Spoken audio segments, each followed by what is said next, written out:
Hi, I'm Emily Baldwin reporting for ESA Web TV, and I'm with the OSIRIS team, the high-resolution camera on board Rosetta.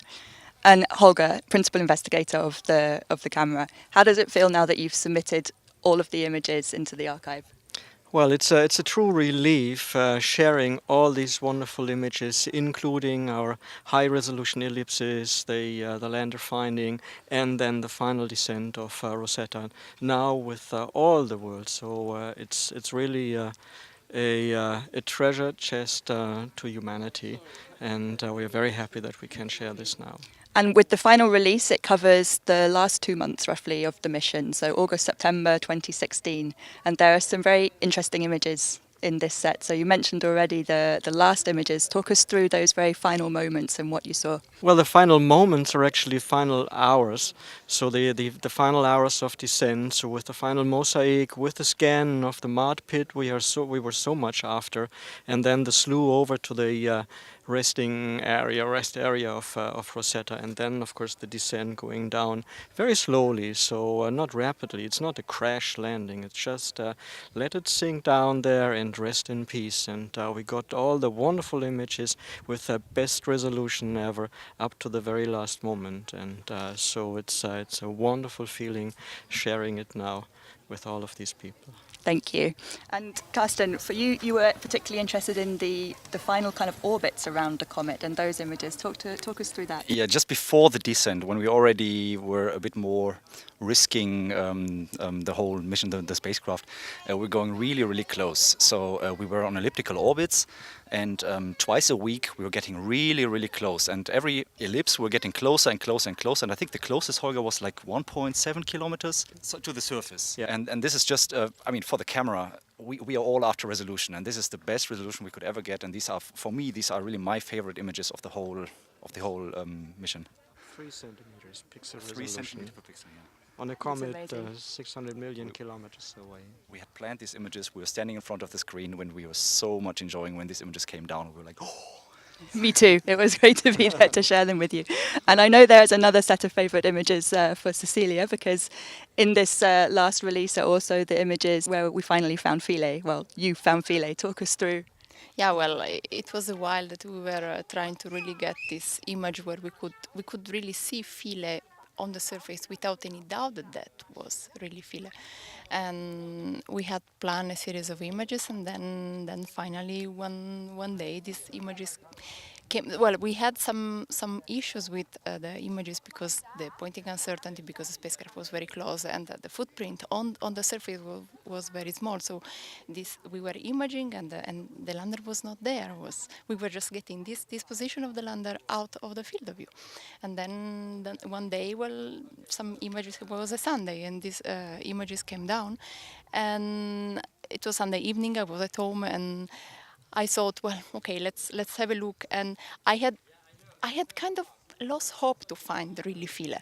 And the day after was very busy, so I started looking at the images when I was at home, and one of my kids was there with me on the sofa. And when I saw that some boulders, which were supposed to be on the edge of the images, were actually right in the middle, and that I really lost hope, thinking that again we had lost Philae.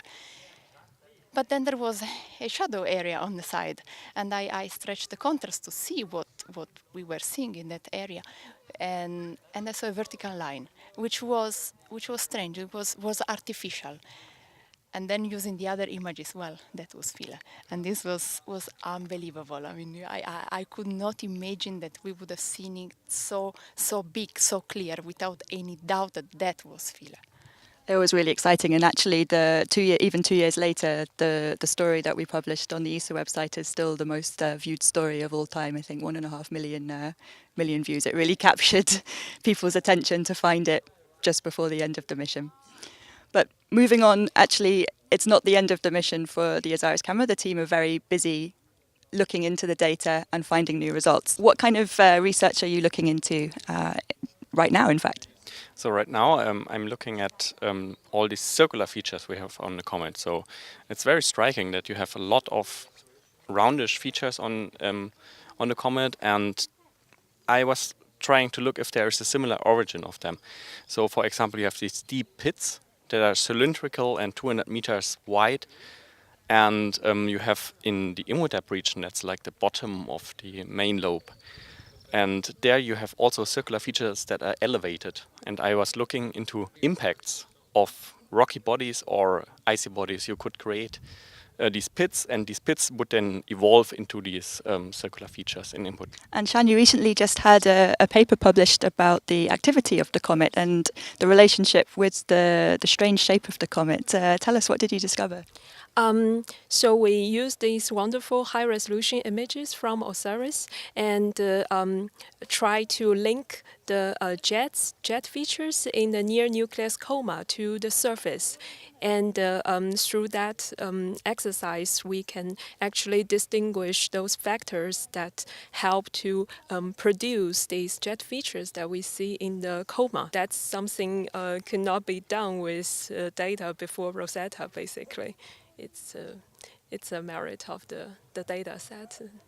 So moving from looking at images and then applying models to help understand what we're looking at. Johannes, how are you doing that? Well, basically it's a lot of mathematics and computer software development, and we have physics, and then we try to build computer model, and then we can calculate some predictions what we can actually see. And in order to understand the images, we also need to look at them in different filters. So tell us where we're at with that aspect.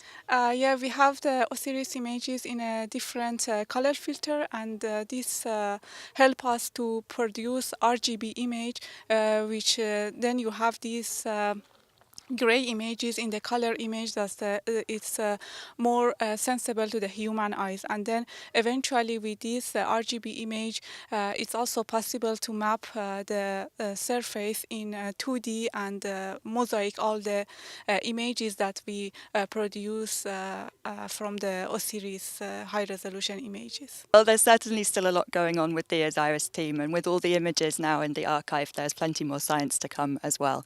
Enjoy exploring the images. I'm Emily Baldwin, reporting for ESA Web TV.